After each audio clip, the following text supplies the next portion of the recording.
Ladies and gentlemen, welcome to BLITZKRIEG, our own strategic affairs show. China is behaving like China. No surprises there.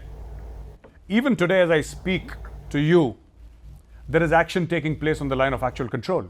And to understand the entire dynamics of this issue, today we have Mr. G. Parthasarthi, former army veteran, later Indian Foreign Service officer, who was High Commissioner to the Islamic Republic of Pakistan. Sir, Jai Hind, and a very warm welcome to our show, sir. Thank you, Jai Hind, and let's be happy about how our boys have done in Ladakh. That pleased me. Absolutely, sir. So my first question to you, sir, is honestly something which I've been trying to unravel and understand and sort of demystify in my own mind. Why is China behaving like China? Well, for the simple reason that China has has a contradiction. For long periods, it was under foreign occupation by the Mongols, and during the Second World War by the Japanese. But whenever they asserted became independent, they asserted themselves very strongly with their neighbors and tried to bully them around.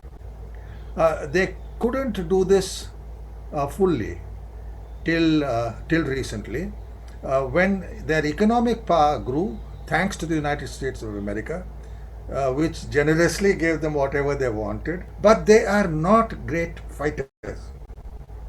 They prevailed in 1962 because of the incompetence of our political leadership, and more importantly, the appointments they made at that point in time, the political leadership made at that point in time. I will not go into the names, of course. The fact of the matter is that if you go even as late back as 1979, and they have been now, because of their economic power and their growing military acquisitions, they have become the regional bully. For example, they don't believe in the law of the seas. They have maritime disputes and seized the maritime boundaries of at least 11 neighbors, from Indonesia south and Vietnam southwards to Korea and Japan northwards. So, this pretense has been going on. With regard to India, I think their calculations went totally wrong about our armed forces. I think our guys were waiting ki badla kab lenge, and they gave them the opportunity. What they couldn't fathom was how these guys from the plains were outdoing them at altitudes of 15 to 16,000 feet. They forgot that there's a place called the Siachen Glacier where even the Pakistan army was scared to go. Sir, strange that the Chinese should behave like this. They attack and talk at the same time. Now, you mentioned that the Chinese defense minister has been running around, and I believe from media reports that I think this is the third time that they've tried to contact Mr. Rajnath Singh, sir, the Indian defense minister. Why is China doing that, sir? I'll tell you why. They've put themselves in a bind. They have built this larger than life image of themselves. Yes, hats off to them for the way they have built their economy, the dedication they went about it. They have a reasonable defense industry, but which we can catch up with if we are more serious. And I find that we have a DRDO chief now who's serious, and we can move ahead in that direction. But the Chinese can't. If they try to pretend they're 10 feet tall when they really are 5 feet tall, they're asking for trouble. Now, maritime boundaries you can take over from small countries. I was in Sri Lanka recently, and then I told them, I say, you always give away something to the Chinese. They said, what? I said, right now you've given them the Hambantota port almost for free, and they took it away by taking you into a debt trap. But 500 years ago, when a Chinese Admiral Zheng He arrived in Sri Lanka, and the king said something he didn't like, he took the king captive and took him back to China. Now, that is their behavior and attitude, and you'll have to learn to live with it. Innovative people, yes, amongst the Southeast Asians, but just too arrogant, And I still remember in 1969, when I was in Moscow, there was a huge shootout at the Usuri River, and the Soviets plastered them. Then, of course, they made up and so on and so forth. But they are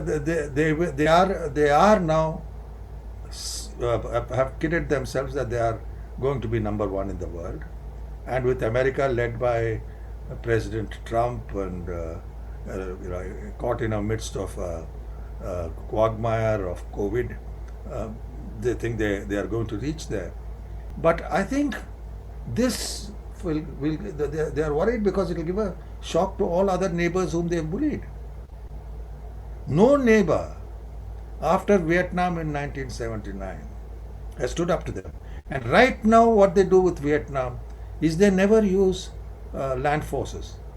They use their navy, which is far superior, to harass the Vietnamese at sea. So they are basically the big bully in the block.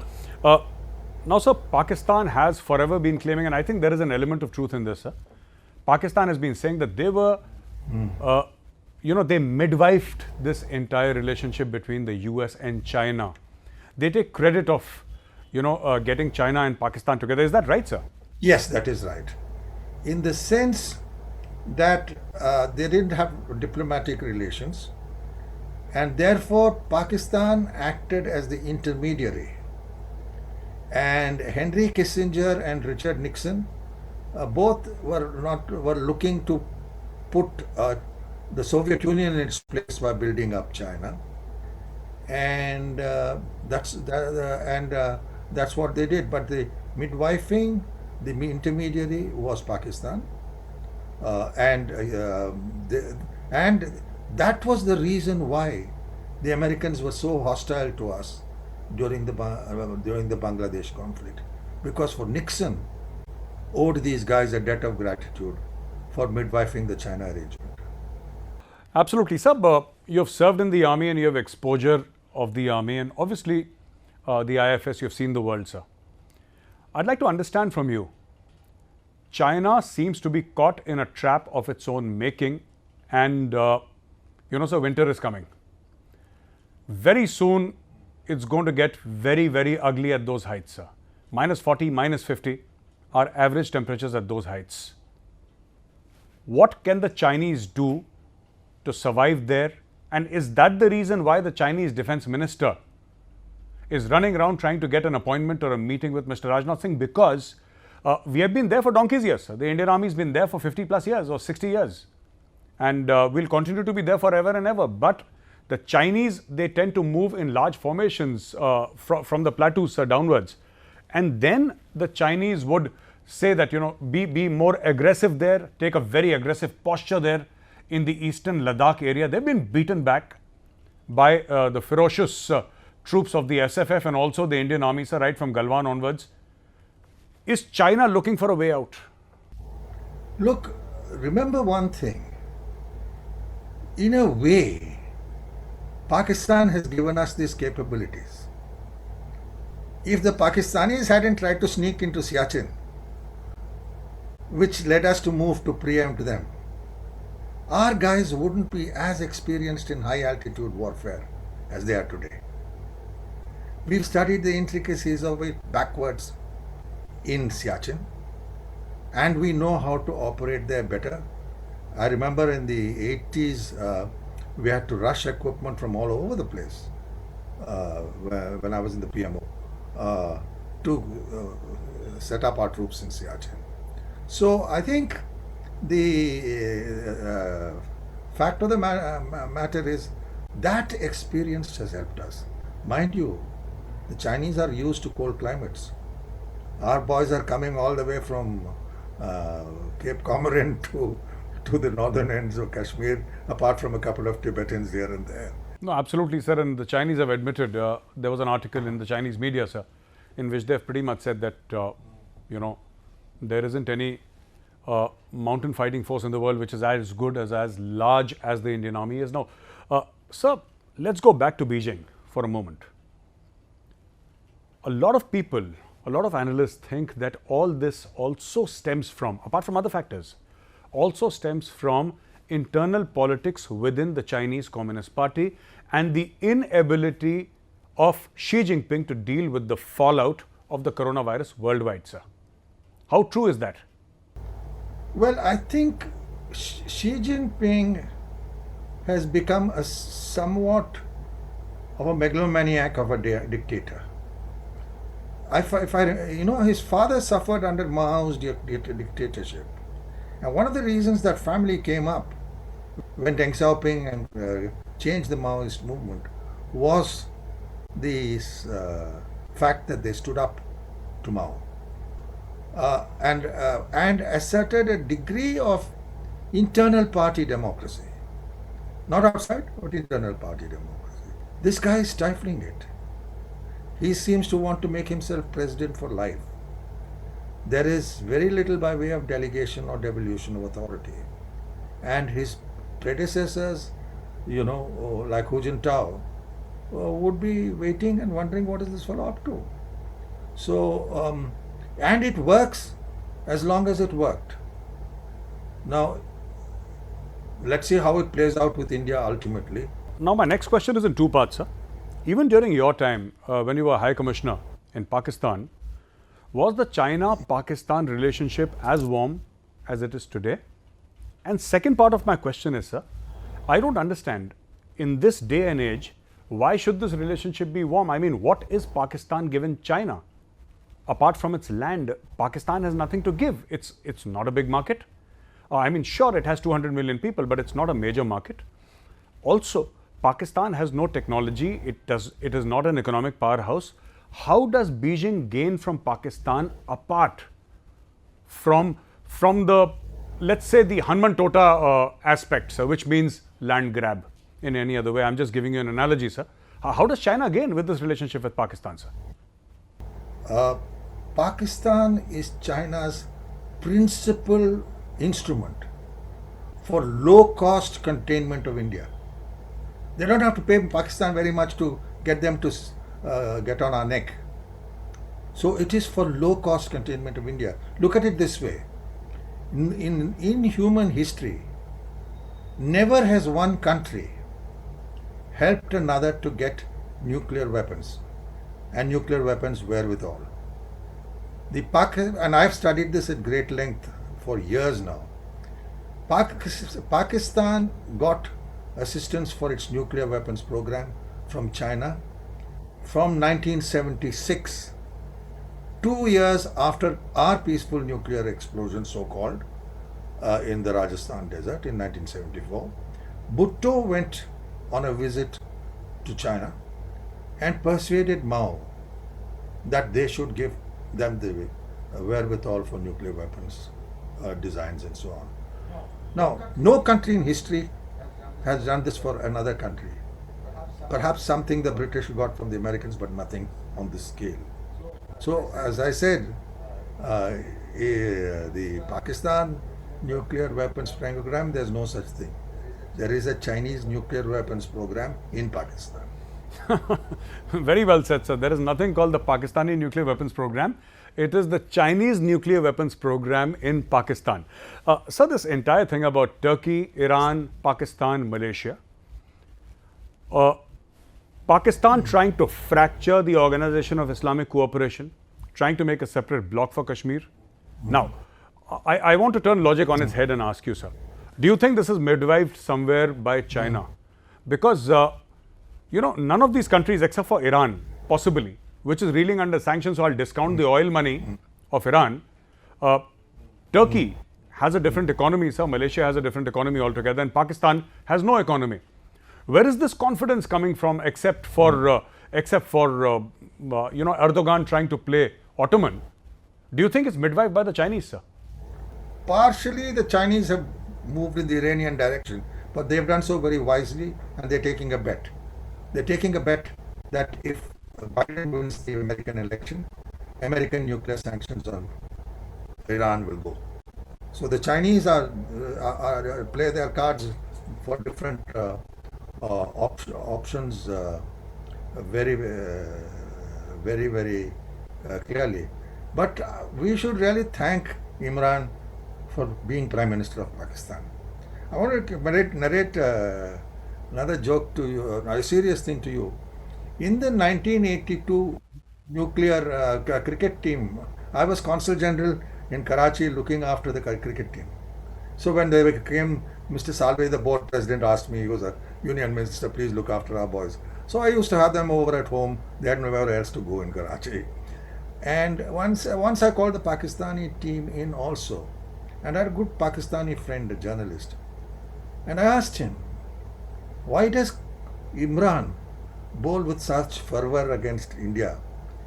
I didn't see him having the same reverse swing and so on when playing against England. He smiled, you know. He said, did you notice one thing? That he used to swing only the ball after the tea interval, after the tea break, when the ball was in the pocket of the Pakistani empire for quite some time, enough for it to be tampered with. But it was a good series for him. And then he was asked by this guy as to how is it that against England kuch bana nahi, but here you are bowling with such fervor. And he said, you know, when I play against India, I do not think I'm playing cricket. I think of Kashmir and its people and treat it as a jihad. I'm talking of 1982. So that's Imran Khan. And all our socialites here in India who love to have Pakistani VIPs and sportsmen around them should bear these little things in mind. And but the army finds he's totally reliable. His party was set up by a former DG of the ISI, General Hamid Gul. He didn't have the brains to set up that party, and it was Pashtun based, and it was carefully organized.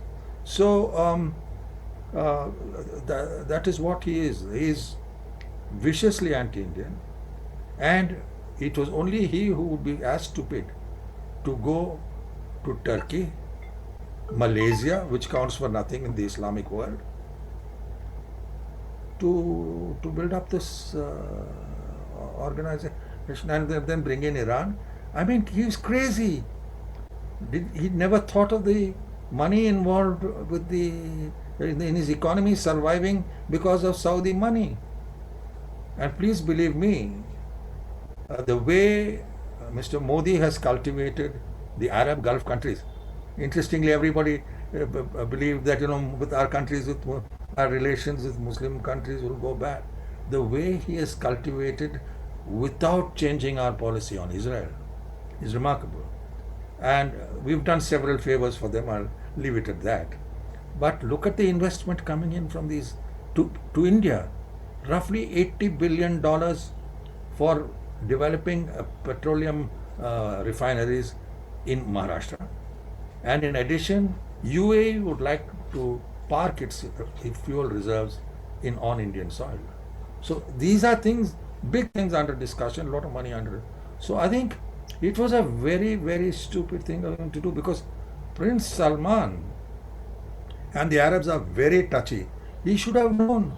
On the one hand, you are making friends with the Shia, Iran, and on the other hand, you are making friends with the Turks, whom for years are loathed by everybody else, including the Persians and the Arabs. So, as I said, may he live long, may he continue as Pakistan's Prime Minister. It would suit us fine. Whenever somebody, and you're not the first person who said that to me, so whenever somebody says that Imran Khan hates India, I said it's probably because another Niazi in 1971, so they're both Niazis. So I think if they're related, he has cause to hate India, sir. Absolutely, sir. My last question to you, how do you see this entire game between China and India playing out in Ladakh, sir? Look, I think we've made our point. And I think the defense minister being told to meet his counterpart is a good bit of advice.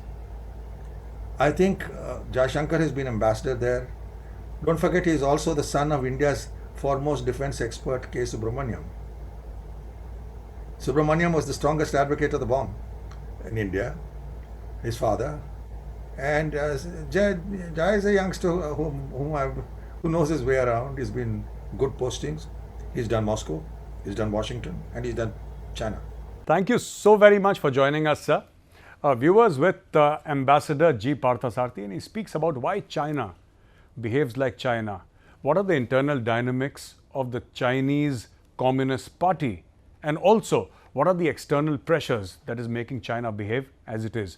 Thank you so very much for joining us. I'll see you next weekend with another episode of Blitzkrieg. Till then, from my team and I, Jai Hind.